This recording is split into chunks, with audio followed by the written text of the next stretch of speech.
आरंभ करते हैं। कल हम चर्चा कर रहे थे योगा लैडर के बारे में, तो हमने काफी कुछ चर्चा भी किया था और उसके पश्चात हमने 5th चैप्टर के कुछ श्लोक भी कवर किए थे। तो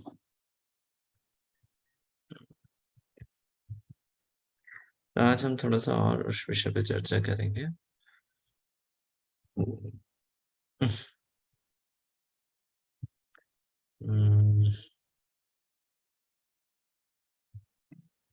स्क्रीन पे मैं शेयर कर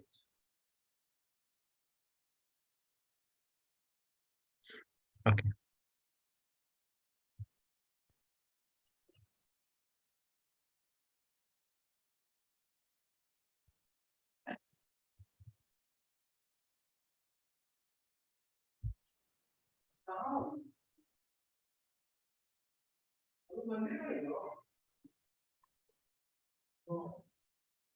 तो आप दो ले जाओ, दो का। हाँ।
तो ये है 5th चैप्टर का सेग्रीगेशन कि किस प्रकार से शुरुआत में कर्मयोग से कर्म संन्यास।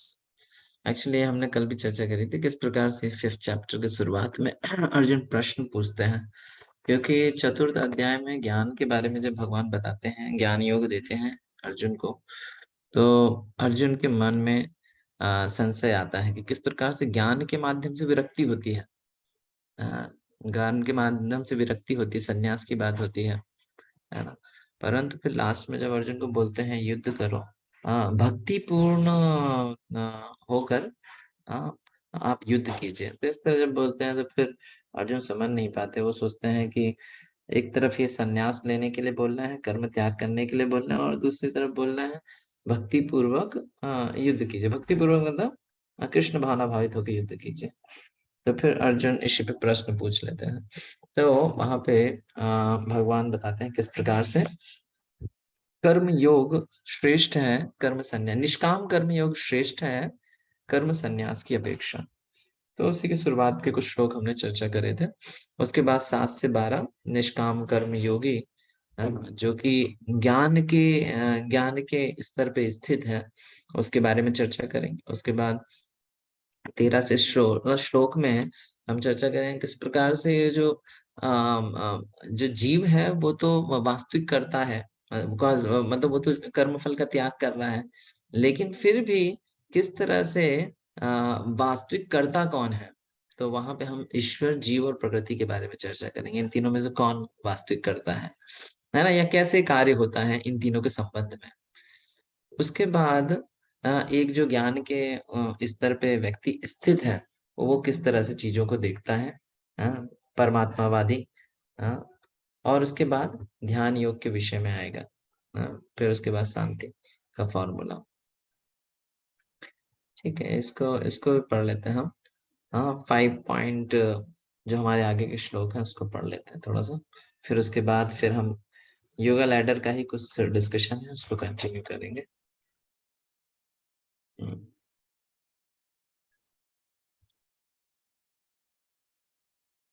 8th श्लोक का ट्रांसलेशन पढ़ सकते हैं हिंदी,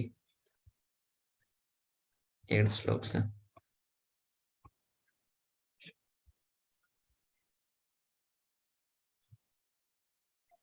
हरे कृष्णा प्रभु जी, दंड प्रणाम। ऑडिबल प्रभु? दिव्य भावना मृत युक्त पुरुष देखते हैं, सुनते हैं, स्पर्श करते हैं, सूंघते हैं, खाते हैं, चलते फिरते, सोते तथा श्वास लेते हुए भी अपने अंतर में सदैव यही जानता रहता है कि वास्तव में वह कुछ भी नहीं करता। बोलते, त्यागते, ग्रहण करते या आंखें खोलते बंद करते हुए भी वह यह जानता रहता है कि भौतिक इंद्रियां अपने अपने विषयों में प्रवृत्त हैं और वह इन सब से पृथक है। हरि बोल। हाँ, तो यहाँ पे बताया गया है किस प्रकार से एक जो व्यक्ति योग में स्थित रहता है, वो किस प्रकार से वो जानता है कि वास्तविकता में जो इंद्रियां हैं वो अपने विषय वस्तुओं के साथ संपर्क कर रही हैं, उसका उसमें कोई रोल नहीं है ना। तो इस तरह से वो हाँ कार्यरत रह के भी सक्रिय रहता है। कार्यरत रह के मतलब उसकी इंद्रियां तो कार्य कर रही हैं, परंतु वो निष्क्रिय रहता है। वो निष्क्रिय रहता है मतलब वो जीव जो है वो निष्क्रिय रहता है, वो कर्मफल का भागी नहीं बनता है, जो इस तरह से ज्ञान में स्थित होता है ना। ओके, फिर नेक्स्ट पढ़ सकते हैं आगे, नवे का ट्रांसलेशन। जो व्यक्ति कर्मफलों को परमेश्वर को समर्पित करके आसक्ति रहित होकर अपना कर्म करता है, वह पाप कर्मों से उसी प्रकार अप्रभावित रहता है जिस प्रकार कमल पत्र जल से अस्पृश्य रहता है। हरि बोल। ठीक है, नेक्स्ट। योगी जन आसक्ति रहित होकर शरीर, मन, बुद्धि तथा इंद्रियों के द्वारा भी केवल शुद्धि के लिए कर्म करते हैं। नेक्स्ट। निश्चल भक्त शुद्ध शांति प्राप्त करता है क्योंकि वह समस्त कर्म फल मुझे अर्पित कर देता है, किंतु जो व्यक्ति भगवान से युक्त नहीं है और जो अपने श्रम का फल कामी है वह बंध जाता है। तो यहाँ पे 12वां श्लोक है ये, है ना, 12वां जो आपने पढ़ा। तो ये जो ये श्लोक है, इसमें ये मतलब पूरा सारांश इसमें बता दिया गया है किस तरह से युक्त कर्म फलम त्यागता शांति मापनोति नष्ट। अगर किस तरह से कर्म फलों का त्याग करके व्यक्ति कार्य कर रहा है तो वो शांति प्राप्त करता है। परंतु ये जो कर्म फल का त्याग होता है ये ज्ञान के स्तर पे होना चाहिए। ज्ञान के स्तर पे होना चाहिए मतलब पूर्ण ज्ञान से होना चाहिए कि ये जो कर्म फल का त्याग किया जा रहा है वो क्यों किया जा रहा है और इसका भोक्ता कौन है ना। ये कहलाता है निष्काम कर्म योग, है, ज्ञान पे स्थित होकर के।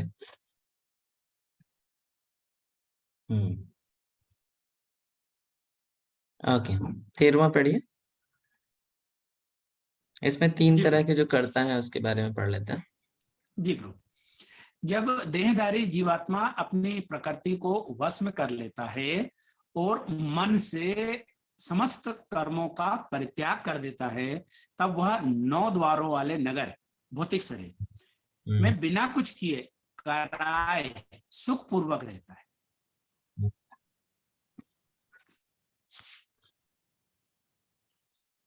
श्लोक को भी पढ़ सकते हैं।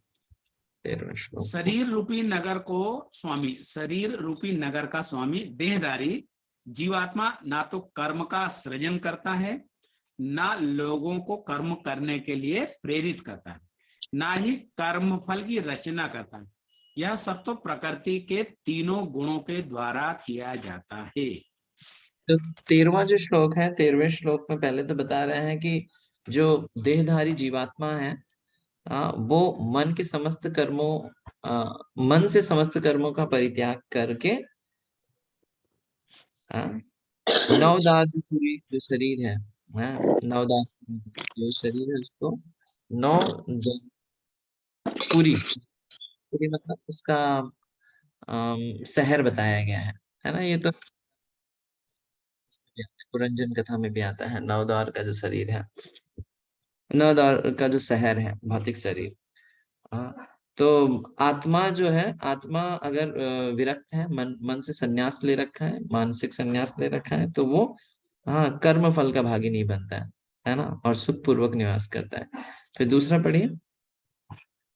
हाँ मतलब 14वां पढ़िए, जो अभी आपने पढ़ा उसको रिपीट कीजिए। जी जी प्रभु। शरीर रूपी नगर का स्वामी देहधारी जीवात्मा ना तो कर्म का सृजन करता है, ना लोगों को कर्म करने के लिए प्रेरित करता है, ना ही कर्म फल की रचना करता है। यह सब तो प्रकृति के गुणों द्वारा ही किया जाता है। हाँ, जो कर्म जो वास्तविक कैसे हो रहा है, हाँ ये तो प्रकृति के 3 गुण हैं जो कि जीव को बाधित कर रहे हैं कर्म करने पे। तो क्या प्रकृति करता है? ओके, नेक्स्ट पढ़िए। 15। 15। परमेश्वर ना तो किसी के पापों को ग्रहण करता है, ना पुण्यों को, किंतु सारे देहधारी जीव उस अज्ञान के कारण मोहग्रस्त होते रहते हैं जो उनके वास्तविक ज्ञान को आच्छादित किए रहता है। हाँ तो जीव कार्य नहीं करता, हाँ जो प्रकृति है वो कार्य नहीं करती। और तीसरा इसमें बताया है कि जो परमेश्वर भगवान है, not as supreme lord assume anyone, जो परमेश्वर भगवान है वो भी किसी के पाप और पुण्य कर्मों को स्वीकार नहीं करते हैं।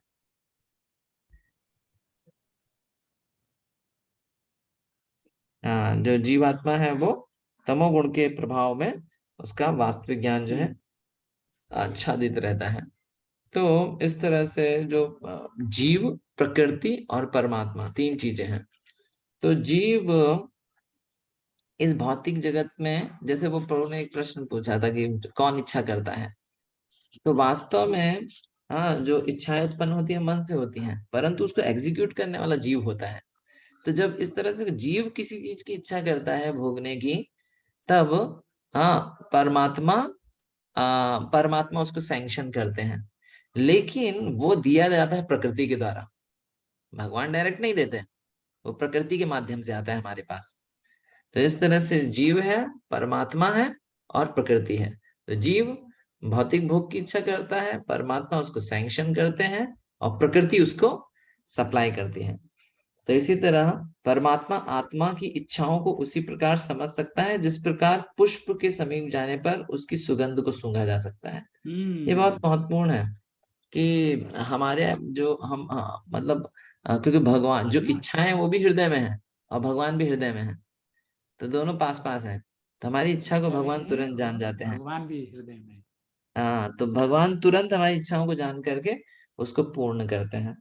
इसीलिए जो मतलब हम बाह्य रूप से क्या कर रहे हैं वो ज्यादा जरूरी नहीं है, लेकिन आंतरिक मनोभाव क्या है वो ज्यादा जरूरी है ना। क्योंकि बाह्य रूप से हम कुछ भी दिखा सकते हैं, परंतु आंतरिक रूप से कृष्ण हमें जानते हैं ना। इस प्रकार मनुष्य प्रस्ताव करता है और भगवान उस प्रस्ताव को तुच्छ रूप से स्वतंत्र जीव की इच्छाओं में हस्तक्षेप किए बिना अस्वीकार करते हैं, लेकिन अज्ञान के वशीभूत होकर जीव दावा करता है कि भगवान उसकी बद्धावस्था के लिए जिम्मेदार है। तो वास्तव में जीव ही अपनी बद्धावस्था के लिए जिम्मेदार है। जीव चयन करता है कि मुझे भोग करना है इस प्रकृति में, है ना। तो भगवान ने तो आज ही महाराज की भी क्लास में महाराज बता रहे थे, वो भागवत जो चर्चा करते हैं महाराज डेली, उसमें बता रहे थे किस प्रकार से भगवान नहीं चाहते भौतिक सृष्टि को बनाना, परंतु जीव इच्छा करता है और उसी इच्छाओं की पूर्ति के लिए भौतिक सृष्टि करी जाती है ना। गवर्नमेंट नहीं चाहती है जेल बनाना, हाँ, लेकिन जो नागरिक हैं वही उस तरह से कार्य करते हैं कि उनको जेल में जाना पड़ता है। अच्छा, ये 9 द्वारे पूरे देही मतलब जो 9 द्वार वाली शहर, शरीर को 9 द्वारे पूरे देही बोला गया है कि 9 द्वार, 9 गेट्स। तो इस शरीर में 9 गेट है ना। गेट है मतलब मतलब छेद है, 9 छेद हैं इस शरीर में। जैसे 2 आंखें, 2 नाक, 2 कान, 1 मुंह, 7। फिर उसके बाद रेक्टम और एनस, तो उपस्थ, और इस तरह से ये टोटल 9 क्षेत्र हैं। तो इसीलिए इस शरीर को बोला जाता है 9 द्वारे पूरे देही, है ना। ओके, इस भौतिक जगत में कष्ट का कारण क्या है? पीपीटी में देख सकते हैं। The lord neither hates nor like anyone though he appears to be. यद्यपि भगवान किसी को प्रेम और द्वेष नहीं करते हैं किसी से। अच्छा, इसके परपोर्ट को भी पढ़ सकते हैं आप, कोई पढ़िए जिन्होंने नहीं पढ़ा। पढ़िए देवयानी माता, आप पढ़ो। श्लोका नंबर कौन सा प्रभु जी? 15 का परपोर्ट। यस प्रभु जी। तात्पर्य है प्रभु जी। हाँ, विभु का तात्पर्य। विभु का अर्थ है परमेश्वर जो असीम ज्ञान, धन, बल, यश, सौंदर्य तथा त्याग से युक्त है। वह सदैव आत्मतृप्त और पाप पुण्य से अविचलित रहते हैं। वह किसी भी जीव के लिए विशिष्ट परिस्थिति नहीं उत्पन्न करता, अपितु जीव अज्ञान से मोहित होकर जीवन की ऐसी परिस्थिति की कामना करता है जिसके कारण कर्म तथा फल की श्रृंखला आरंभ होती है। तो जीव पराप्रकृति जीव इसकी कामना करता है ना। और ये ना ही भगवान के द्वारा थोपा गया है और ना प्रकृति के द्वारा। कोई बोल सकता है नहीं नहीं, मैं तो गुणों के द्वारा प्रभावित था इसलिए ये काम कर गया, या मैं क्रोधवश ये काम कर गया, है ना। नहीं, परंतु कर्ता वास्तव में जीव ही है ना। हाँ, बाकी उसमें ये रहता है कि प्रकृति जब तक देगी नहीं तो आप भोग कर नहीं सकते, जब तक भगवान उसको सैंक्शन नहीं करेंगे तब तक वो भोग मतलब अलाउ नहीं होगा। है तीनों का रोल, लेकिन वास्तविकता में जीव ही जिम्मेदार है। जीव हाँ, परा प्रकृति के कारण जीव परा प्रकृति के कारण ज्ञान से पूर्ण है, तो भी वह अपनी सीमित शक्ति के कारण अज्ञान के वशीभूत हो जाता है। भगवान सर्वशक्तिमान है किंतु जीव नहीं है। भगवान विभु अर्थात सर्वज्ञ है किंतु जीव अणु है। जीवात्मा में इच्छा करने की शक्ति है किंतु ऐसी इच्छा की पूर्ति सर्वशक्तिमान भगवान द्वारा ही की जाती है। अतः जब जीव अपनी इच्छाओं से मोहग्रस्त हो जाता है तो भगवान उसे अपनी इच्छा पूर्ति करने देते हैं, किंतु किसी परिस्थिति विशेष में इच्छित कर्मों तथा फलों के लिए उत्तरदायी नहीं होते। अतएव मोहग्रस्त होने से देह म्यूट हो गया आप, म्यूट हो गए, हरि बोल। लेता है और जीवन के क्षण दुख तथा सुख को भोगता है। भगवान परमात्मा रूप में जीव का चिर संगी रहते हैं। फलतः वे प्रत्येक जीव की इच्छाओं को उसी तरह समझते हैं जिस तरह फूल के निकट रहने वाला फूल की सुगंध को। इच्छा जीव को बद्ध करने के लिए सूक्ष्म बंधन है। इच्छा जीव को बद्ध करने के लिए सूक्ष्म बंधन है। भगवान मनुष्य की योग्यता के अनुसार उसकी इच्छा को पूरा करते हैं। आपन सोची होत नाही, प्रभु सोची तत्काल। अतः व्यक्ति अपनी इच्छाओं को पूरा करने में सर्वशक्तिमान नहीं होता, किंतु भगवान इच्छाओं की पूर्ति कर सकते हैं। वे निष्पक्ष होने के कारण स्वतंत्र अणुजीवों की इच्छाओं में व्यवधान नहीं डालते, किंतु जब कोई कृष्ण की इच्छा करता है तो भगवान उसकी विशेष चिंता करते हैं और उसे इस प्रकार प्रोत्साहित करते हैं कि भगवान को प्राप्त करने की उसकी इच्छा पूरी हो और वह सदैव सुखी रहे। अतएव वैदिक मंत्र पुकार कर कहते हैं, एषा उ साधु कर्म कार्यति तम यमेभ्यो लोकोभ्य उन्निष्यते। एष उ एवा साधु कर्म कार्यति यमधो निनिश्यते। भगवान जीव को शुभ कर्मों में इसलिए प्रवृत्त करते हैं जिससे वह ऊपर उठे। भगवान उसे अशुभ कर्मों में इसलिए प्रवृत्त करते हैं जिससे वह नरक जाए। प्रभु जी पूरा पढ़ना है। हाँ, बस खत्म होने वाला है। Yes true. ट्रांसलेशन पढ़िए, वो उसको छोड़ दीजिए श्लोक को। Yes true. जीव अपने सुख दुख में पूर्णतया आश्रित रहता है। परमेश्वर की इच्छा से वह स्वर्ग या नर्क जाता है, जिस तरह वायु के द्वारा प्रेरित बादल। अतः देहधारी जीव कृष्ण भावनामृत की उपेक्षा करने की अपनी अनादि प्रवृत्ति के कारण अपने लिए मोह उत्पन्न करता है। फलस्वरूप स्वभावतः सच्चिदानंद स्वरूप होते हुए भी वह अपने अस्तित्व की लघुता के कारण भगवान के प्रति सेवा करने की अपनी स्वाभाविक स्थिति को भूल जाता है और इस तरह वह अविद्या द्वारा बंदी बना लिया जाता है। अज्ञानवश जीव यह कहता है कि उसके भवबंधन के लिए भगवान उत्तरदायी हैं। इसकी पुष्टि वेदांत सूत्र 2.1.34 भी करते हैं। वैषम्य ट्रांसलेशन पढ़िए। अच्छा। भगवान भगवान न तो कृष्ण के प्रति घृणा करते, भगवान न तो किसी के प्रति घृणा करते हैं न किसी को चाहते हैं, यद्यपि ऊपर से ऐसा प्रतीत होता है। हरे कृष्ण। बाहर रूप से ऐसा प्रतीत होता है, परंतु वास्तव में भगवान सबके लिए संभाव करते हैं। बहुत सारे उदाहरण है, कई जैसे आप लोग प्रचार करेंगे उसमें कई लोग ऐसा बोल सकते हैं, भगवान हमारे साथ ऐसा किए, है ना? तो परंतु हमें शास्त्रों के माध्यम से सही रूप से स्थापित, मतलब खुद जानना चाहिए, फिर हमें स्थापित करना भी आना चाहिए कि किस तरह से वास्तव में भगवान करता नहीं है, भगवान जीव ही जो है वो उसका मात्र कारण है। यहाँ पे प्रभुपाद भी उदाहरण देते हैं, your responsibility just like a thief is praying to god. एक जिस तरह से चोर है वह भगवान से प्रार्थना कर रहा है, my dear lord give me some opportunity I can steal that thing. कृपया करके भगवान मुझे बुद्धि दीजिए, हाँ मुझे कोई अवसर दीजिए जिससे मैं ये वस्तु को चुरा सकूं। Krishna first of all says no no don't do it. Krishna पहले उसको मना करते हैं, चोर को, नहीं करो ऐसा, गलत है। बट ही इंसिस्ट, लेकिन वो बहुत जोर जबरदस्ती करता है। देन कृष्णा से all right do it. Krishna उसको बोलते हैं ठीक है अभी तुम चोरी कर सकते हो, but as soon as you do it you become entangle. लेकिन तुम जैसे ही चोरी करोगे तुम फंस सकते हो। Why you are doing against the will of Krishna. भगवान आपको नहीं चाहते आप इस तरह करें, परंतु आप भगवान की इच्छा के, भगवान की इच्छा जाने बगैर ही इसको करते हैं।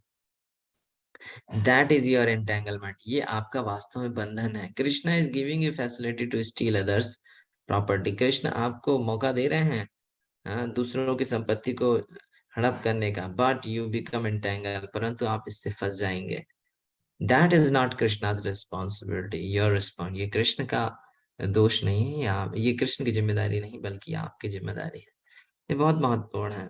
हमारे जीवन में जो अवसर आते हैं, कोई जरूरी नहीं कि हम सारे अवसरों का भोग करें, है ना? क्योंकि हम जितना भी चीजों का भोग करेंगे, जितना भी चीजों का ग्रहण, कई लोग सोचते हैं ना कि मेरे अंदर बहुत बुद्धि है तो चलो मैं जितना कमा सकता हूँ उतना कमा लूं, है ना? लेकिन कोई जरूरी नहीं है वो जितना कमाएगा उतना भोग कर पाएगा। वो भोग उतना ही करेगा जितना उसके भाग्य में है ना? बाकी जो एक्स्ट्रा है वो सब चला जाएगा उससे हाथ से, है ना? तो ऐसा नहीं कि हमारे पास जो भी अपॉर्चुनिटी आ रही है हम सब उसको सारी अपॉर्चुनिटी को उपयोग करें, है ना? हमें वही चीजें इस भौतिक जगत में ग्रहण करनी चाहिए, पहला जिसपे हमारा अधिकार हो भोग करने का, या जो कृष्ण की सेवा में लगाई जा सके, है ना? तो दोनों ही केस में अगर हम जो चीजें हमारे भोग के अंतर्गत नहीं आती हम उसको ग्रहण करते हैं, वो तुरंत बंधन का कारण बनेंगे, है ना? तो कृष्ण, जैसे, हाँ, जैसे हम भौतिक जगत में देखते हैं बहुत सारे लोग बहुत प्रयास करके बहुत कमाना चाहते हैं, या बहुत बहुत मतलब अनलिमिटेड डिजायर्स ऑफ एंजॉयमेंट है उनके अंदर, है ना? और हम देखते हैं उनको फैसिलिटी भी मिल रही है, वो एंजॉय भी कर रहे हैं, मतलब बाह्य रूप से एंजॉय कर रहे हैं, हाँ, परंतु जो इस तरह से एंजॉय कर रहा है ये जरूरी नहीं है कि वो वास्तव में, वो उसके भवबंधन का कारण भी बन रहा है ना? हम्म, तो इस तरह से, प्रभुपाद बोलते हैं, कृष्ण बोलते हैं अनुमंता, अनुमंता भगवत गीता के 13वें अध्याय के 23वें श्लोक में आता है, 13वें अध्याय का 23वां श्लोक। उपदृष्टा अनुमंता च भर्ता भोक्ता महेश्वरः परमात्मेति चापि युक्तो देहे अस्मिन् पुरुषः परः। तो अनुमंता, अनुमंता का अर्थ है he can give you permission, वो आपको आज्ञा दे सकते हैं, but the enjoyment and suffering will have to be taken by you. परंतु जो भोग है और कष्ट है वो दोनों ही आपको लेना पड़ेगा। यू इंसिस्ट परमिशन, आप आग्रह करते हैं, आप भगवान से इंसिस्ट मतलब जोर जबरदस्ती करते हैं, I want to do this, मैं ये करना चाहता हूँ, without permission you can not do it. और जब तक भगवान उसको सैंक्शन नहीं करेंगे आप कर भी नहीं सकते। उदाहरण के लिए जैसे मान लीजिए मेरा ये हाथ है, तो ये हाथ तब तक मूव नहीं कर सकता जब तक इसको भगवान आज्ञा नहीं दे मूव करने की। हम सोचे कि हम इसको अपनी स्वतंत्रता के हिसाब से चला लेंगे। हाँ, जैसे पैरालिसिस हो जाता है तो हाथ तो रहता है और हमारी शक्ति भी रहती है, इच्छा शक्ति की मूव कर ले, लेकिन नहीं कर पाते, है ना, क्योंकि Krishna has stop the function of that organ. हमारे पास आंख है परंतु हम देख नहीं सकते जब तक कृष्ण उसको आज्ञा नहीं देंगे देखने की। तो इसी तरह भगवान जब तक आज्ञा नहीं देते तब तक जीव कर नहीं सकता। All right, you do it but at your risk, तुम करो लेकिन इसमें तुम अपना खतरा उठाओ। Krishna does not want that you should do it but you want to do it. Krishna नहीं चाहते आप उसको करो परंतु आप चाहते हैं, देयरफॉर ही गिव्स परमिशन, इसीलिए वो आज्ञा देते हैं। हाँ, तो इस तरह से ये जो यहाँ श्लोकों में चर्चा करी गई है 13, 14, 15 कि वास्तविक कर्ता कौन है, जीव है, प्रकृति है या पुरुष है। हाँ, पुरुष मतलब भगवान। हाँ, तो वास्तविकता में ये जीव की स्वतंत्र इच्छा का दुरुपयोग है ना। ओके, उसके बाद 16वें श्लोक में अपन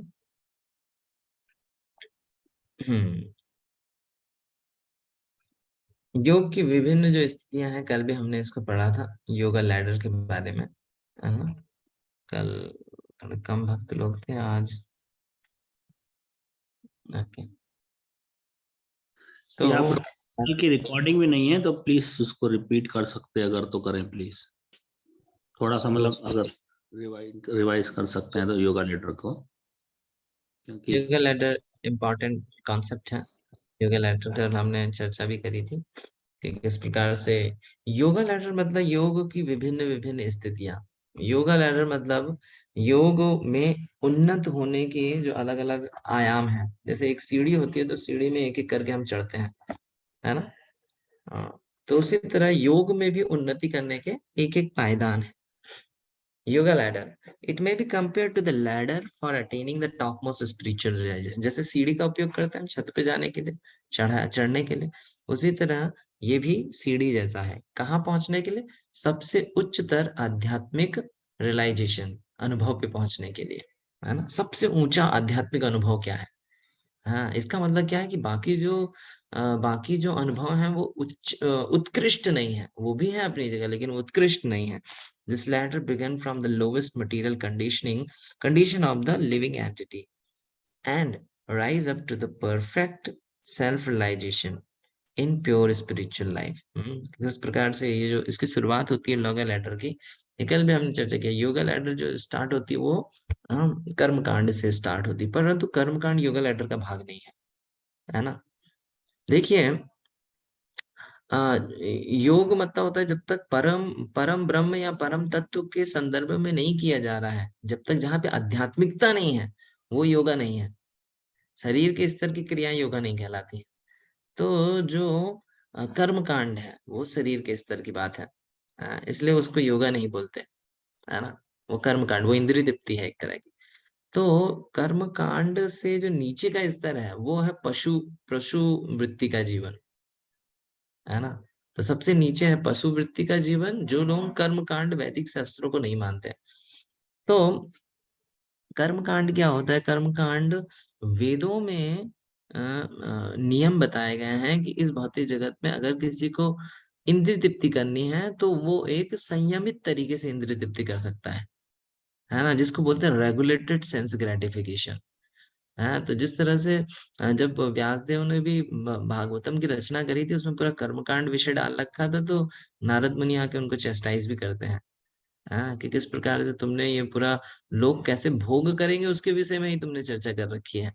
हाँ, लोगों को इस भौतिक जगत से मुक्त होने का तुम्हें मार्ग देना चाहिए, तुम कैसे भोग करना है वो सिखा रहे हो। तो जो कर्म कांड है वो कुछ नहीं है, बल्कि कैसे संयमित रूप से इंद्रिय तृप्ति करी जाए उसका वर्णन है। हाँ, क्योंकि जो जो जन साधारण है वो डायरेक्ट आध्यात्मिक जीवन को नहीं ग्रहण करेगी, उसको धीरे धीरे करके स्तर पे लाना पड़ेगा। पहले पशुवत जीवन जी रहे हैं, हाँ, पशु से उसको मनुष्य के स्तर पे लाना पड़ेगा। ठीक है, तुम इंद्रिय तृप्त करना चाहते हो, ये शास्त्रों में नियम बताए गए हैं, मांस खाना चाहते हो, ये संग करना चाहते हो, जो भी करना चाहते हो, ये नियम है, इसका पालन करो और तुम उसको पूरा पूर्ण कर सकते हो। तो ये जो शास्त्रों में नियम बताए गए हैं, ये इंद्रिय तृप्ति के लिए नहीं बताए गए हैं, संयमित इंद्रिय तृप्ति के लिए बताए गए हैं। कोई बोल सकता है ना, जैसे हाँ कि शास्त्रों में तो ऐसा लिखा है, मांस खाना लिखा है, तो भाई मांस खाना नहीं लिखा है, कैसे मांस खाने की जो प्रवृत्ति है उसको संयमित कैसे किया जाए वो बताया गया है उसमें, है ना। तो जो कर्म कांड का पालन करता है जो व्यक्ति, तो उसका वो शुद्ध हो जाता है धीरे धीरे करके। हाँ, पहले तो वो असंयमित तरीके से जीवन जी रहा है, हाँ, अवैध संग कर रहा है, मांसाहार कर रहा है, नशा कर रहा है, लेकिन शास्त्र पढ़ता है तो नहीं, उसमें बताते मांस खाने का तरीका है भाई। तुम्हें अमावस्या के दिन उसको यज्ञ करके उसको फिर शुद्धिकरण करके उसको खा सकते हो, तो महीने में एक बार खाली, है ना। हाँ, तो इस प्रकार से तो ये शुद्धिकरण का तरीका है। जब कोई कर्म कांड का पालन करता है, हाँ, वो कुछ नियमों का पालन करता है। जिस नियम पालन करने से क्या होता है, धीरे धीरे करके उसके अंदर वैराग्य आता है। वो कहता है यार महीने में एक बार खाना है, लेकिन इसका भी तो पाप लग रहा है, तो लेकिन फिर चलो छोड़ो, उसको भी नहीं खाएंगे। तो धीरे धीरे करके उसके मन में वैराग्य आता है ना। तो ये जो रेगुलेटेड सेंस ग्रेटिफिकेशन है, ये धीरे धीरे करके जीव के अंदर वैराग्यता का भाव लेके आती है ना। और वैराग्य से ज्ञान की उत्पत्ति होती है ना। वैराग्य जब करते हैं, when we give up, then the knowledge arises. या नॉलेज ब्रिंग्स डिटैचमेंट, ज्ञान के माध्यम से वैराग्य आता है। तो इस तरह से है। लेकिन यहाँ पे जो वैराग्य आ रहा है वो वास्तव में वैराग्य की वजह से ज्ञान की उत्पत्ति हो रही है, तब वो धीरे धीरे करके और उन्नति करेगा, है ना। जब हम शास्त्र पढ़ते हैं तो ज्ञान के माध्यम से वैराग्य आता है, लेकिन यहाँ पे क्रिया हम कर रहे हैं, क्रिया के माध्यम से, वैराग्य के माध्यम से ज्ञान प्रकाशित होता है। जब कोई इस तरह से कर्म कांड का पालन करता है, हाँ, तो सबसे पहला है कि वो भगवान लगा है ना, कि कर्म कांड भी वेदों का पार्ट है। तो वो वे मतलब कर्म कांड के माध्यम से भोग कर रहा है, वो भी भगवान उसका जो भोग है उसको स्वीकार करते हैं, है ना। मतलब he comes to the platform of following the Vedic principles. फिर उसके बाद जब इस तरह से वो कर्मकांड करता है, तो कोई यज्ञ करता है, कुछ दान पुण्य करता है, तो फिर उसकी इंद्रिय तृप्ति पूर्ण हो जाती है, उसका श्रद्धा बढ़ जाती है, शास्त्रों में जो दे रखा है सही दे रखा है। हाँ, तो इस तरह से कर्म कांड का जो तरीका है वो शास्त्रों में श्रद्धा ही बढ़ाता है लोगों की। हाँ, तो इस तरह से, और जब कर्म कांड करते हैं तो हम ब्राह्मणों का संग करते हैं, बिना ब्राह्मणों का कर्म कांड नहीं होता है। जैसे हम ब्राह्मण का संग करते हैं, जो सही ब्राह्मण है वो हमें सही ज्ञान देता है। हाँ, तो इस तरह से जो कर्म कांड का जो तरीका है वो संयमित रूप से इंद्रिय तृप्ति करने का तरीका है। और जब कोई इस तरह से इंद्रिय तृप्ति करता है, धीरे धीरे करके उसके अंदर में वैराग्य भी आता है।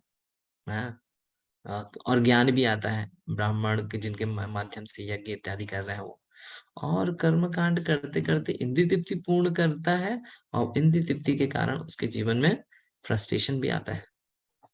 हाँ, तो हाँ, ओके, पहले मैं उसको दिखा देता हूँ, ये वाला फोटो देख लेते हैं अपन। दिस वन, अभी इसके पढ़ेंगे हम, बीच के जो छोड़ है, हाँ ये वाला पोर्शन देख लेते हैं। तो हाँ, कर्मकांड का हमने चर्चा करी है। तो कर्मकांड इस प्रकार से करता रहता है, तो कर्मकांड करने के माध्यम से भोग करता है, इंद्रिय तृप्ति करता है, और इंद्रिय तृप्ति करने से हाँ धीरे धीरे करके उसका इंद्रिय तृप्ति का जो इंद्रिय तृप्ति में फ्रस्ट्रेशन होता है। भोग तो करता ही है, इंद्रिय तृप्ति तो करता ही है, लेकिन उसके साथ फ्रस्ट्रेशन भी आता है उसके जीवन में।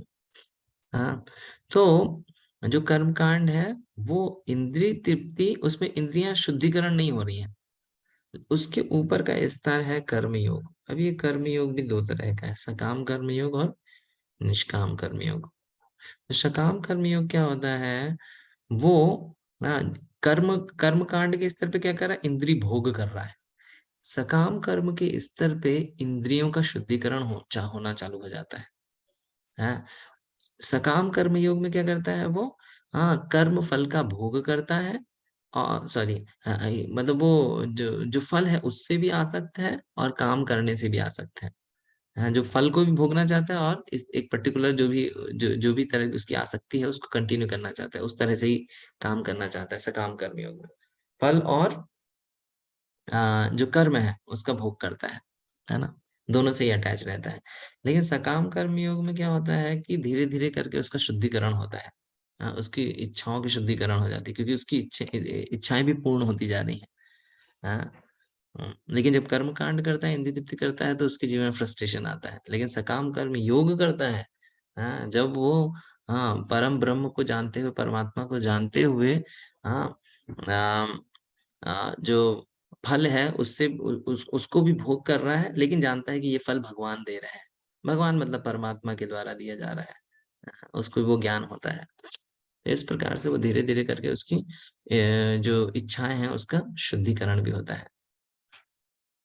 फिर उसके बाद निष्काम कर्मयोग की स्टेज आती है। तो निष्काम कर्मयोग की स्टेज वो है जहाँ पे वो अपने कर्म के फलों से आसक्त नहीं रहता है, लेकिन कर्म कर्म करने से आसक्त रहता है। जैसे जैसे हाँ, मैं इस्कॉन में हूँ तो इसी प्रकार की सेवा करूंगा, ठीक है।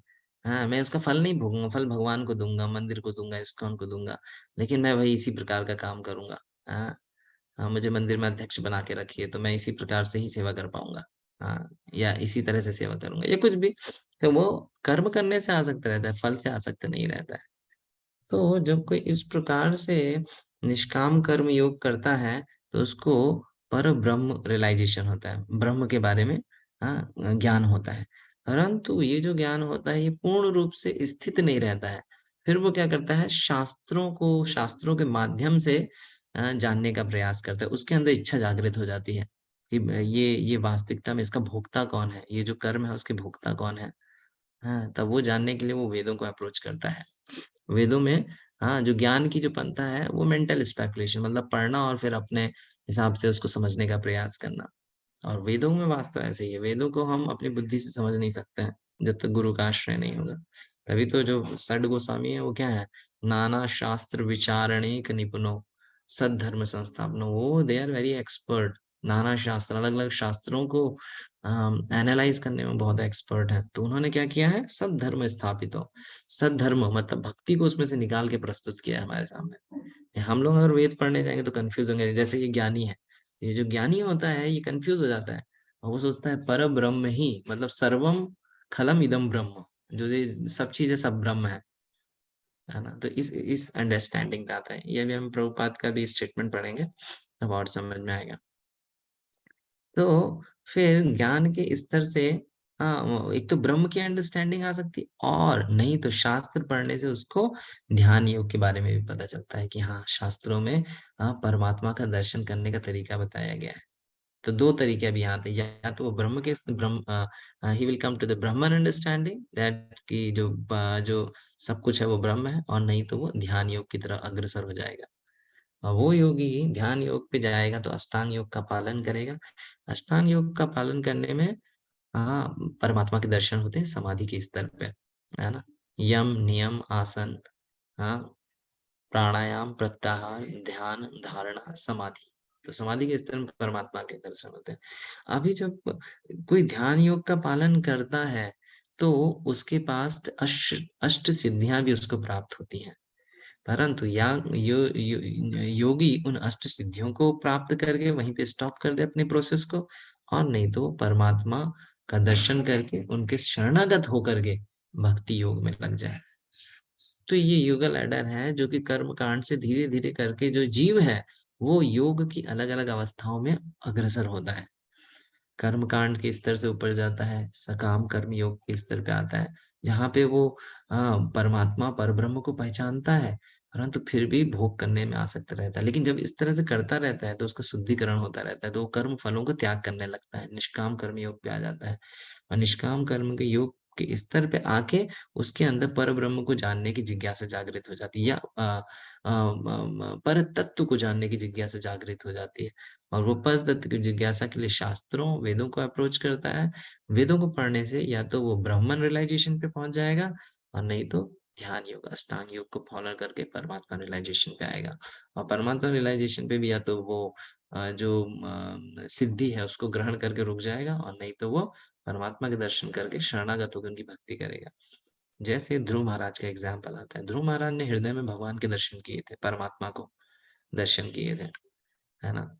तो वो उनको शरणागत होकर उनकी भक्ति करने लगे, है ना। लेकिन कुछ लोग हैं वो सिद्धि प्राप्त करके वहां से वहीं तक सीमित रखना चाहते हैं, है ना। ओके, अभी हम पीछे जाते हैं। हाँ, प्रभुपाद जो ज्ञान कर्म इसके बारे में बताए वो पढ़ेंगे, है ना। According to various elevation, different parts of the ladder are known by different names. जैसे जैसे उन्नति के हिसाब से अलग अलग जो लैडर में जो स्टेप्स हैं उनके अलग अलग नाम हैं, but all in all the complete ladder is called yoga. जो पूरी जो सीढ़ी है उसको योग कहा जाता है। मतलब योग में चढ़ने के लिए नीचे से लेकर ऊपर तक जाने का रास्ता है वो सीढ़ी पे। Gradual process, yes, the gradual process of yoga system, कर्म योग टू ज्ञान योग। Karma Yoga means fruity activities.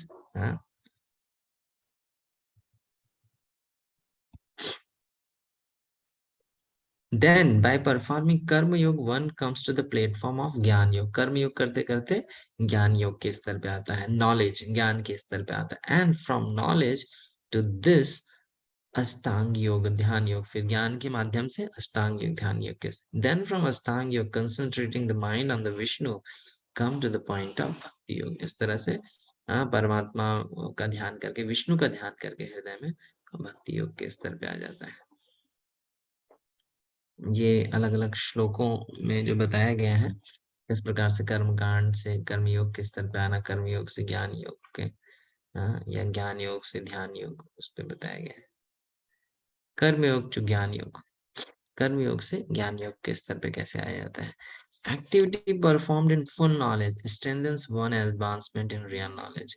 जब कोई पूर्ण ज्ञान में स्थित होकर कार्य को करता है तो वास्तविक ज्ञान प्राप्त होने पे एडवांसमेंट मतलब उसको वास्तविक ज्ञान प्राप्त होता है, वो प्रोग्रेस करता है वास्तविक ज्ञान प्राप्त करने के लिए, अगर कोई ज्ञान में कार्य कर रहा है। When Karma Yoga increases in knowledge and renunciation, the stage is called as ज्ञान योग। जब कर्म योग की जो अवस्था है वो धीरे धीरे करके ज्ञान और वैराग्य को ग्रहण करती है तो ज्ञान योग की अवस्था कहलाती है। जैसे हमने पढ़ा ना कि किस तरह से वो पहले अपने कर्म फलों को त्याग करता है, तो जब कर्म फल त्याग करता है तो उसको ज्ञान आता है कि भाई ये कर्म फल किसको त्याग किए जा रहे हैं, इसका भोक्ता कौन है। तब वो शास्त्रों के माध्यम से उस पर तत्व को जानने का प्रयास करते हैं, उसको ज्ञान योग की स्टेज कहा है। Jnana yoga means to keep in touch with the supreme by speculation of higher knowledge. ज्ञान योग का अर्थ होता है परमेश्वर के संपर्क में आना, कैसे, by speculation of higher knowledge, जो उच्च जो ज्ञान है उस पे मानसिक चिंतन करके, है ना। That discriminating what is spirit and what is matter. तो ये जो विषय है, ये जो ज्ञान का विषय, एक्चुअली जब शास्त्र पढ़ते हैं तो शास्त्र में बहुत बातें लिखी हुई हैं। तो वो जो ज्ञानी है जिसकी बुद्धि चलती है वो बहुत तरीके से चीजों को सोचता है, हाँ, और फिर सोचने से कंक्लूजन पे नहीं आता है, फिर वो मेंटल स्पेकुलेशन अपने मन गणंत क्या बोलेंगे उसका मानसिक परिकल्पना करके, हाँ, वो सोचता है कि ये पर तत्व है। When the linking process is predominantly empirical, it is called ज्ञान योग। जो योग लिंकिंग प्रोसेस मतलब जोड़ना, कैसे, इम्पेरिकल, इम्पेरिकल मतलब विश्लेषण करके, इम्पेरिकल नॉलेज, कि ये जो सृष्टि है उसमें 24 तत्व हैं। अरे भाई पूरी सृष्टि 24 तत्वों की, ये सारे तो तत्व जड़ हैं, हाँ, लेकिन वास्तविक इसमें तत्व कौन है, वो जीव है, लिविंग एंटिटीज है, सुपर सोल है, परमात्मा है। तो इस तरह से चीजों को जानने का जो प्रयास है वो ज्ञान योग कहलाता है, empirical based on observation. Okay, process of ज्ञान योग। तो जब हम इसको पढ़ते हैं थोड़ा सा। हम्म हम्म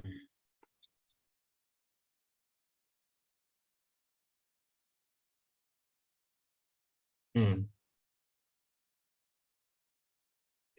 तो यहाँ पे ये जो आप श्लोक संख्या 17 से 21,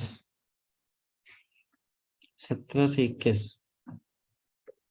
इसको देखेंगे तो इसमें ये जो ध्यान के माध्यम से कैसे वो करना है उसके बारे में बताइए। एक बार ट्रांसलेशन पढ़ लीजिए फटाफट, श्लोक संख्या 17। जब मनुष्य की बुद्धि, मन, श्रद्धा तथा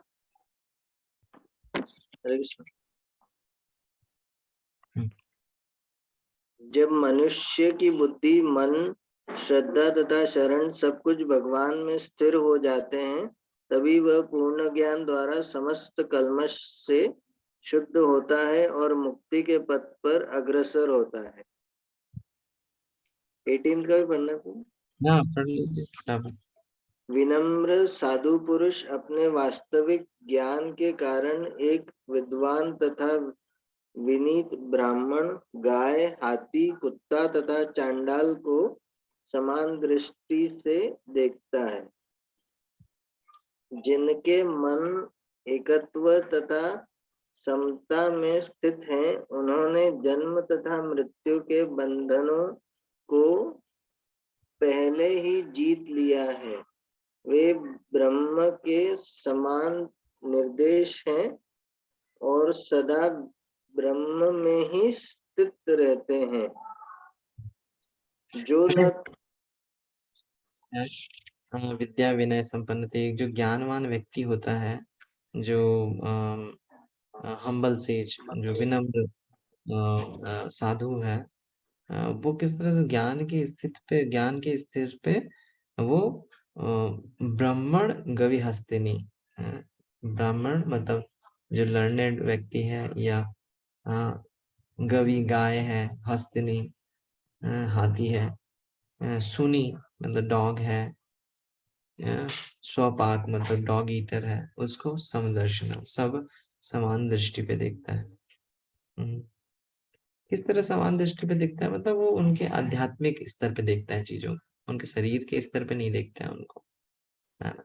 जैसे मान लो आप, हम सब भक्ति करते हैं तो कई बार हम पशुओं को देखते हैं विभिन्न विभिन्न स्थितियों में, तो हमें दया आती है कि हाँ ये भी एक जीव है हमारी तरह, परंतु ये उस योनि में पड़े होने के कारण कितना कष्ट भोग रहा है। तो जो पंडित हैं, जो वास्तविकता में तत्व को जानते हैं, या पर ब्रह्म या ब्रह्म को जानते हैं, वो लोग भी इसी तरह वो बाह्य शरीर को नहीं देखते, बल्कि आंतरिक जो आध्यात्मिक चिन्मय है, वस्तु है, उसको देखते हैं। एक जो कृष्ण भावना भावित व्यक्ति है, वो वास्तविकता में ज्ञानवान होता है, और उसका जो दर्शन है समदर्शन होता है। प्रभुपाद को एक व्यक्ति ने इस तरह चैलेंज किया कि आप कैसे सबको समान दृष्टि पे देखते हैं, आप भेदभाव करते हैं, इस तरह से प्रभुपाद को बोला। तो प्रभुपाद ने उसको उत्तर दिया किस प्रकार से एक जो कृष्ण भावना भावित व्यक्ति है या भक्त है, वो सबको समान दृष्टि से देखते हैं। समान दृष्टि से देखने का मतलब सभी को बराबर रूप से प्रचार करता है, सभी को कृष्ण भक्ति देना चाहता है वो, है ना। उसकी जो समानता है वो भौतिक भौतिक पैरामीटर्स पे नहीं है, बल्कि सभी को वो भगवान के अंश के रूप में देखता है और उनको सभी को कृष्ण भक्ति में लेके आना चाहता है। ओके, पढ़िए नेक्स्ट। 20वां पढ़ रहे थे आप। जो न तो प्रिय वस्तु को पाकर हर्षित होता है और न अप्रिय को पाकर विचलित होता है। जो स्थिर बुद्धि है, जो मोह रहित है और भगवत विद्या को जानने वाला है, वह पहले से ही ब्रह्म में स्थित रहता है।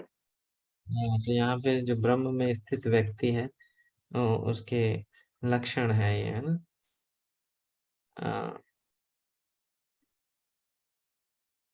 वो भौतिक भोग सुख से आसक्त नहीं होता है, दिव्य अवस्था में रहता है, अंदर में आनंद लेता है। इस प्रकार से ये जो ब्रह्म जो स्थित है, जो वास्तविक ज्ञान में स्थित है, उसके बारे में बताया गया। ओके, ठीक है। आगे का 22 21 21 पढ़ी। ऐसा मुक्त पुरुष भौतिक इंद्रिय सुख की ओर आकृष्ट नहीं होता, अपितु सदैव समाधि में रहकर अपने अंतर में आनंद का अनुभव करता है। इस प्रकार स्वरूप सिद्ध व्यक्ति परब्रह्म में एकाग्रचित होने के कारण असीम सुख भोगता है। तो ये वाला जो श्लोक है इसको पढ़ सकते हैं, इम्पोर्टेंट श्लोक है। कि किस प्रकार से जो इंद्रिय सुख है, जो इंद्रिय भोग करने का प्रयास कर रहा है, वो वास्तव में कष्ट भोगने की तैयारी कर रहा है, अंततः दुख है उसमें, है ना।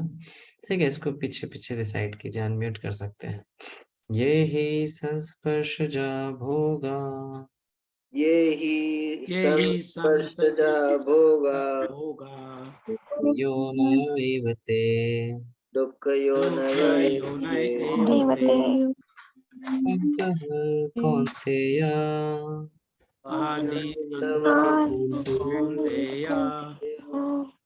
तेषु रमते बुधा।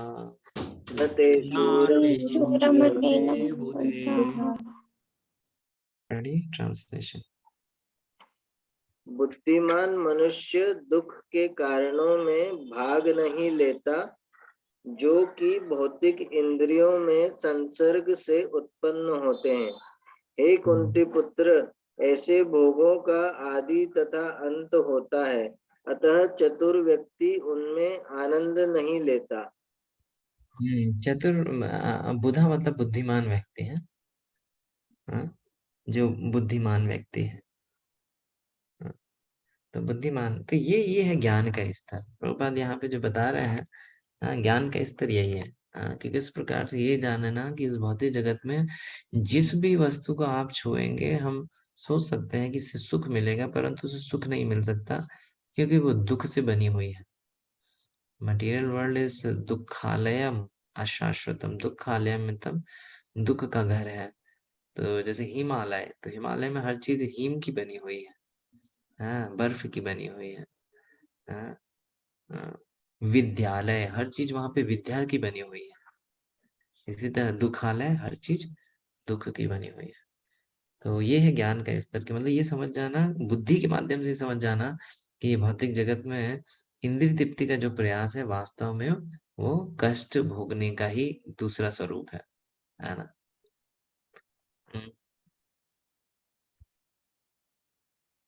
जब हम इस भौतिक जगत में सुख भोग रहे हैं, तो निश्चित रूप से हमें जान जाना चाहिए कि हाँ, दुख भी भोगना है, मतलब क्योंकि सुख के बाद दुख, दुख है, मतलब कंसेक्यूटिव है, एक के साथ, एक के पीछे एक है वो लोग, है ना।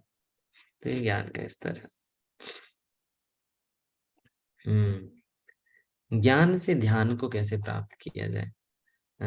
when the ज्ञान when ज्ञान योगा increases is meditation, ज्ञान से कहाँ पे जाता है? वो ध्यान के स्तर पे जाता है। Increases meditation on the super soul by different physical process and the mind is on him. It is called Ashtanga Yoga. ज्ञान के माध्यम से उसको पता चलता है कि ध्यान इज द प्रोसेस, ध्यान करना चाहिए। तो ध्यान के माध्यम से वो अष्टांग योग को फॉलो करता है। तो ये हमने योगा लैडर, योगा सिस्टम। ठीक है, ठीक है। अभी इसमें किसी का कोई प्रश्न है योगा लैडर से लेकर के, तो चर्चा कर सकते हैं।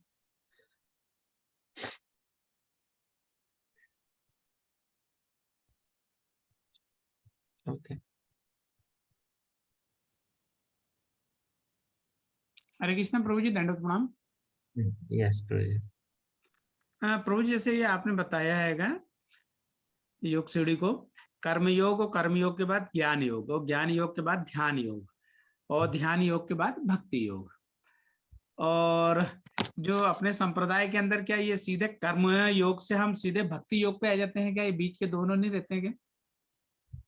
नहीं, हम लोग तो सीधे भक्ति योग ही पालन कर रहे हैं ना, हम तो बीच का कोई स्टेप पालन नहीं कर रहे। जी।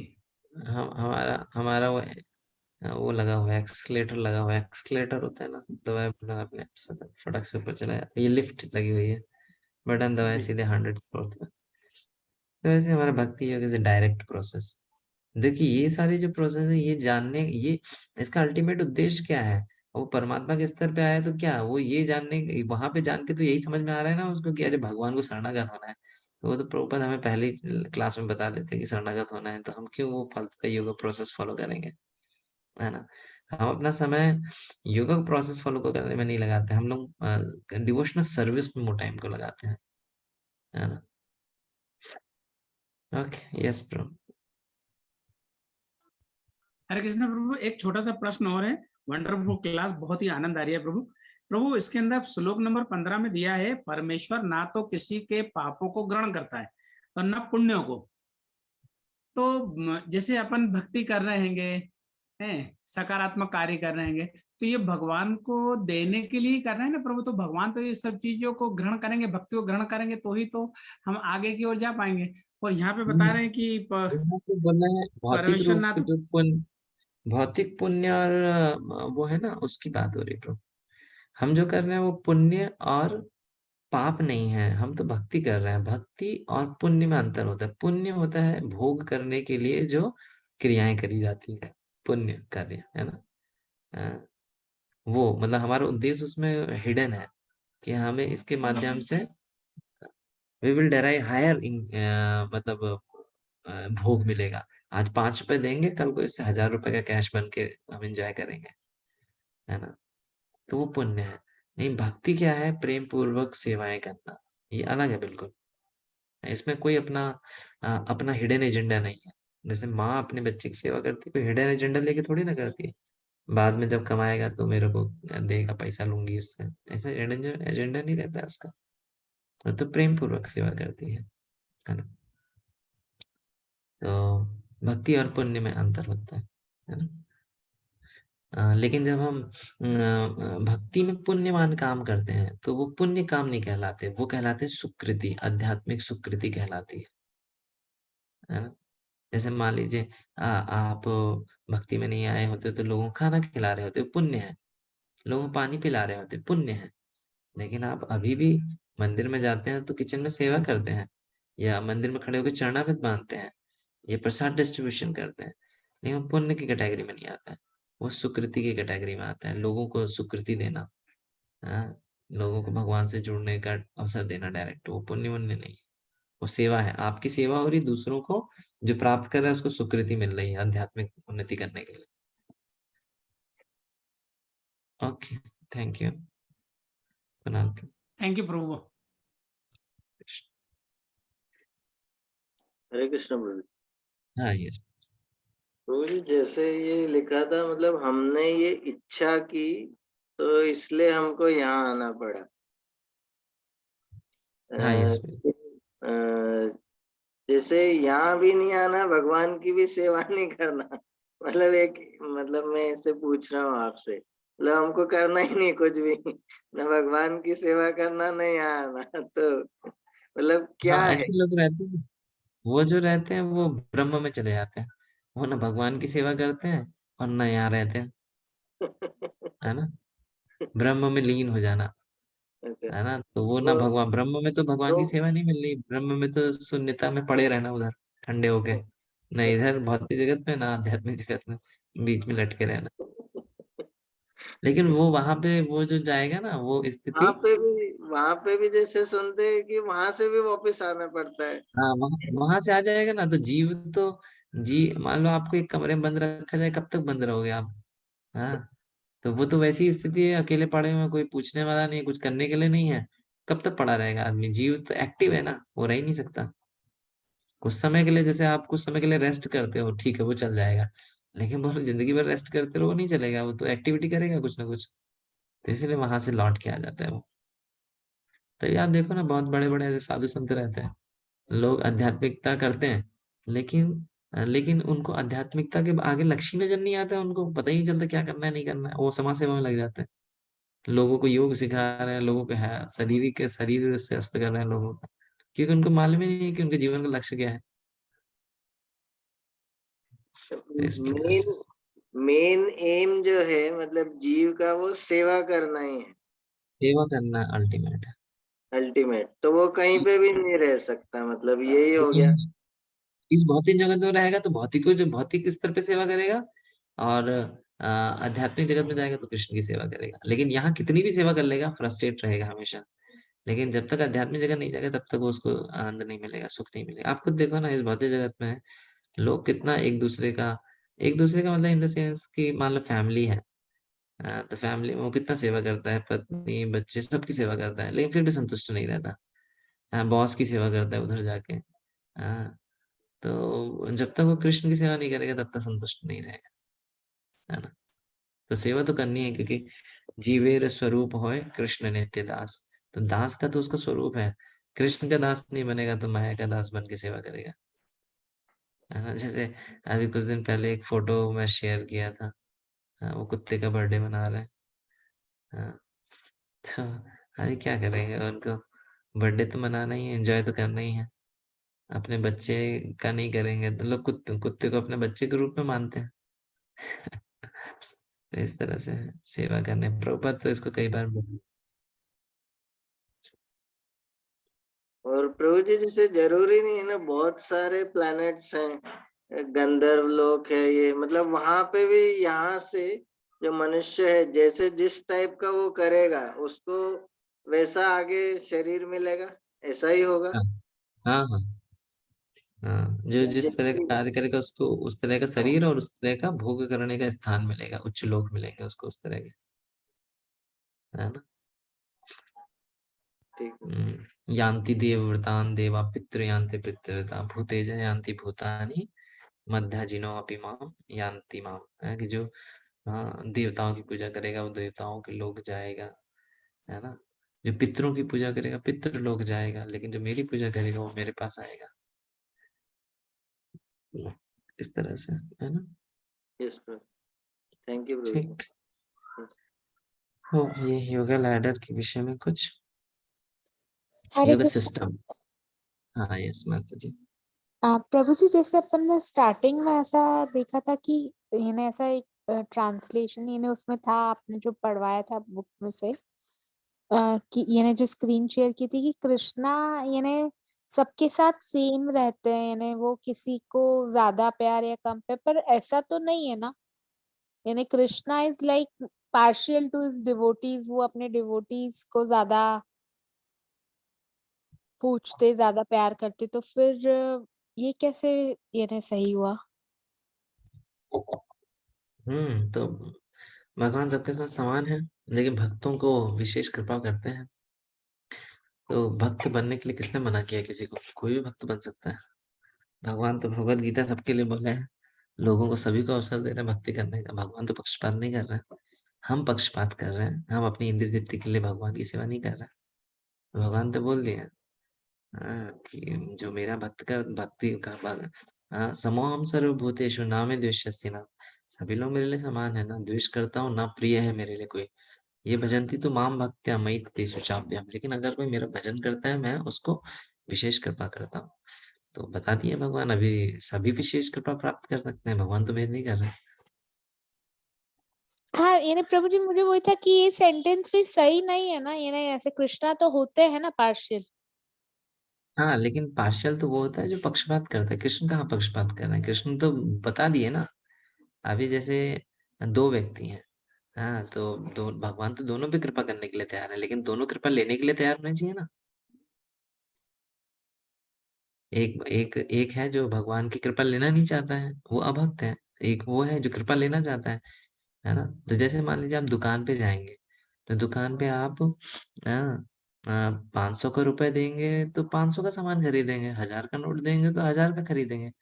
कोई दूसरा व्यक्ति ये थोड़ी ना बोल सकते देखो इसके पक्षपात कर रहा है दुकानदार, है कि वो देखो इसको ज्यादा सामान दे रहा है। नहीं भैया, 1000 का नोट दिया तो 1000 का सामान मिलेगा ना उसको।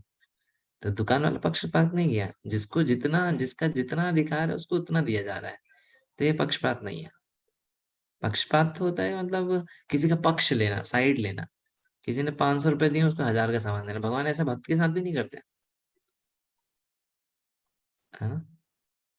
तो भक्त के साथ भी, हाँ, भक्त भक्त के पास 1000 है तो भगवान उसको 1000 की वाली वैल्यू दे रहे हैं। जो अभक्त है वो 500 ही, उसके पास 500 ही का ही मिलेगा उसको, तो पक्षपात नहीं है ये। भगवान सूरज अग्नि सबको दे रहे हैं ना बराबर रूप से। शास्त्र भी सबके लिए दिए ना भगवान ने, तो भगवान ने ऐसे थोड़ी ना भक्तों के लिए शास्त्र दिए हैं। कोई भी पढ़ सकता है शास्त्रों को, है ना? तो इस तरह से भगवान पक्षपात नहीं करते। ठीक है। हरे कृष्ण प्रभु, दंडवत प्रणाम, वंडरफुल आंसर प्रभु। प्रभु माता जी जैसे का आपने लेकिन बताया एक मिनट, माता जी का पूछ लेते, वो उनका हो गया सॉल्व? माधुरी माता, और प्रभु जी मेरा एक क्वेश्चन ये था, जैसे उस दिन मैंने आपसे पूछा था कि यानी हमको ये जैसे प्रश्न हो गया आपका? पुण्य काम नहीं करना चाहिए क्या, ऐसा करके, तो आपने मुझे आंसर दिया था कि अगर हम किसी को प्रसाद यानी कुछ खिलाते हैं तो वो पुण्य होगा, और किसी को प्रसाद खिलाते हैं तो वो यानी भक्ति के उसमें आएगा। तो यस। प्रभु जी ऐसा अगर ब्लड डोनेट का होता है तो उसको हम कैसे भक्ति से कनेक्ट कर सकते हैं?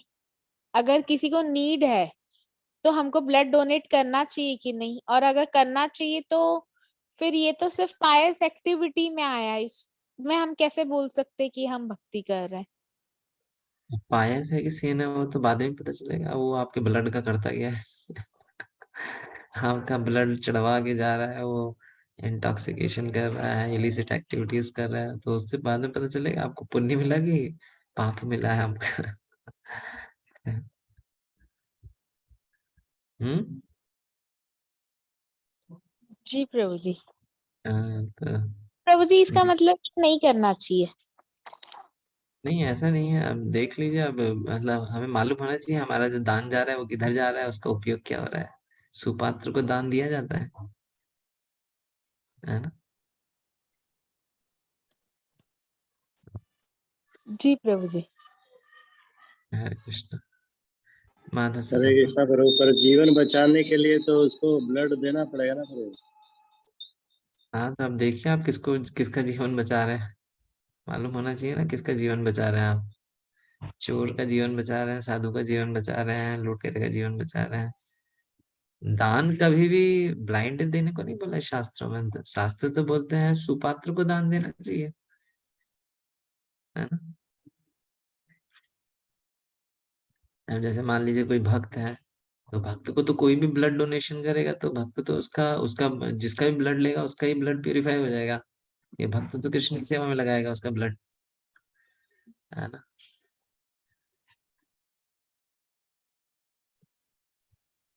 ठीक है। माधव से करना।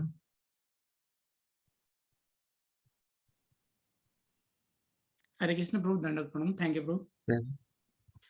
प्रभु अब एकदम दो क्वेश्चन आ गए हैं, जैसे ब्लड वाली बात माता जी ने उठाई हैगी, तो अपन जैसे किसी को ब्लड डोनेट करते हैं तो अपन ये कंडीशन भी तो रख सकते हैं कि भाई ये ब्लड हम आपको दे रहे हैं तो आपको कम से कम 1 माला करना है, 2 माला करना है, तो ये हम आपको ब्लड देंगे तो कम से कम वो प्रभुपाद के रास्ते पे तो आएगा प्रभु।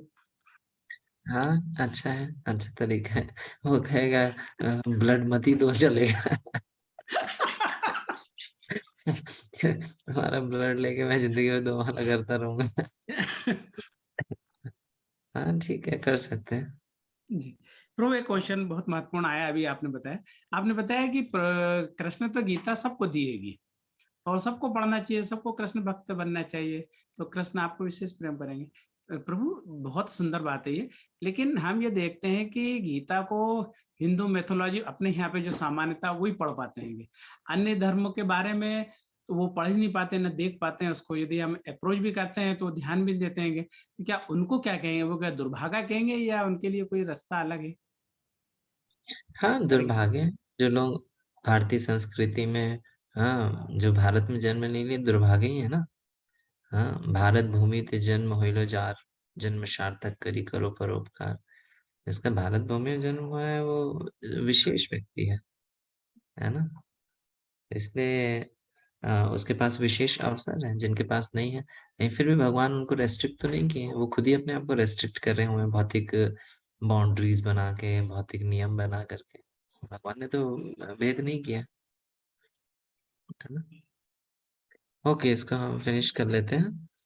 एक्चुअली भक्ति yoga is the ultimate goal. वास्तव में भक्ति योग सबसे उन्नतम स्तर है जो हमें प्राप्त करना है। But to analyze bhakti yoga minutely one has to understand these other yogas. हाँ, किसी को भक्ति योग अच्छे समझना है तो बाकी योगों के बारे में भी जानकारी होनी चाहिए। ठीक है, तो इस तरह से ये जो चैप्टर है इसमें हम ध्यान योग के बारे में बताया गया है। हाँ, कि ध्यान योग कैसे किया जाए, अष्टांग योग के बारे में बताया गया है ना। तो ये सब करने के पश्चात लास्ट में भगवान सूत्र देते हैं, शांति का सूत्र है। भोक्तारम यज्ञ तपसाम सर्वलोक महेश्वरम सुहृदं सर्वभूतानां ज्ञात्वा मां शान्तिमृच्छति। तो इस तरह से जो जीव मैं समस्त यज्ञों तथा तपस्याओं का परम लाभार्थी तथा परम भोक्ता हूँ, मैं समस्त लोकों तथा देवताओं का परमेश्वर हूँ, मैं समस्त जीवों को भक्ति का उपदेश देकर उनका परम हितैषी हूँ। जो यह जानता है वह भौतिक दुखों से शांति लाभ प्राप्त करता है। कितना इम्पोर्टेंट श्लोक है। अगर किसी को शांति प्राप्त करनी है तो क्या करना पड़ेगा, भगवान को जानना पड़ेगा कि भगवान परम भोक्ता है, भगवान सर्वलोक महेश्वरम है और भगवान सुहृदम सर्वभूतानाम है, सभी जीवों के कल्याण करता है, सभी लोगों के स्वामी है और सभी यज्ञों के भोक्ता है। अगर कोई इस चीज को जानता है तो परम शांति को प्राप्त करता है। तो जीवन में शांति प्राप्त करने के लिए देखिए 3 चीजें करनी पड़ेंगी हमें। और आप भी चाहते हैं किसी को शांति उसके जीवन में हो तो उसको बोलिए ये 3 चीजें ग्रहण कर ले। भगवान को भोक्ता, नियंता और स्वामी के रूप में स्वीकार कर ले, है ना। The supreme controller, the supreme proprietor and the supreme enjoyer. Controller, enjoyer, proprietor. तो अगर कोई इस तरह से स्वीकार कर लेता है वो, उसको परम शांति प्राप्त होती है। The conditioned souls within the clutches of the illusory energy are all anxious to attain peace in the material world. सभी लोग इस भौतिक जगत में शांति प्राप्त करना चाहते हैं, but they do not know the formula. परंतु उनको फॉर्मूला नहीं मालूम है। शांति का फॉर्मूला क्या है, which is explained in the part of the Bhagavad Gita, जो कि भगवत गीता में बताया गया है। भोक्तारम यज्ञ तपसाम सर्वलोक महेश्वरम सुहृदं सर्वभूतानां ज्ञात्वा मां शान्तिमृच्छति। व्हाट काइंड ऑफ फ्रेंड, किस तरह का मित्र है भगवान। कृष्णा सेज आई एम सुहृदं सर्वभूतानां सुहृद, he wants how you shall be happy. वो किस तरह के मित्र हैं, वो ऐसे मित्र हैं जो चाहते हैं आप जीवन, जो वो चाहते हैं आप खुश रहें। मित्र, ये अलग अलग स्तर है। मित्र मतलब होता है सोशल फ्रेंडशिप, बंधु मतलब होता है ऑफिशियल फ्रेंडशिप, लेकिन सुहृद का मतलब होता है means one who actually desire good of his friend. ये अलग अलग स्तर है मित्रता के, मित्र, बंधु और सुहृद। तो मित्र जो है वो सोशल सर्किल में यूज होता है, बंधु मतलब ऑफिशियल फ्रेंडशिप है, और लेकिन सुहृद मतलब one who is friend by the heart, है ना। तो कृष्ण सभी जीवों के सुहृद, सिंसियर फ्रेंड है भगवान, है ना। Which you describe in English, so Krishna is सुहृद, he is always expecting my good. Krishna सुहृद है, वो हमारा अच्छा चाहते हैं। How I shall be good, मैं कैसे अच्छा हो सकता हूँ। Therefore he is canvassing me, please you surrender on to me. वो हमारे सबसे अच्छे मित्र हैं, इसीलिए वो हमें बार बार बोलते हैं कृपया करके मेरे शरणागत हो जाओ। श्री प्रभुपाद की जय। इस तरह से जो 5वां अध्याय है इसके अंतर्गत हमने कर्म संन्यास और भक्ति योग के बारे में चर्चा करी कि भक्ति योग श्रेष्ठ है कर्म संन्यास के अपेक्षा। योगा लैडर के बारे में चर्चा करी, योग के जो स्तर है उनके बारे में चर्चा करी। इस तरह से ध्यान के माध्यम से हम परमात्मा को प्राप्त कर सकते हैं, इसके बारे में और कल हम चर्चा करें। कल नहीं मतलब नेक्स्ट टाइम हम ध्यान योग का जो अध्याय है उसको चर्चा करेंगे, है ना। भगवान अभी ये ध्यान योग को और अच्छे से एक्सप्लेन करेंगे, ठीक है। तो यहीं पे स्टॉप करते हैं हम इसको, और किसी का कोई प्रश्न है तो नेक्स्ट टाइम ही चर्चा करेंगे, अभी टाइम भी हो गया है ना। Okay, so thank you. Shri Prabhat की जय, अनंत कोटि वैष्णव वृंद की जय, गौर प्रेमानंदे, हरि हरि बोल।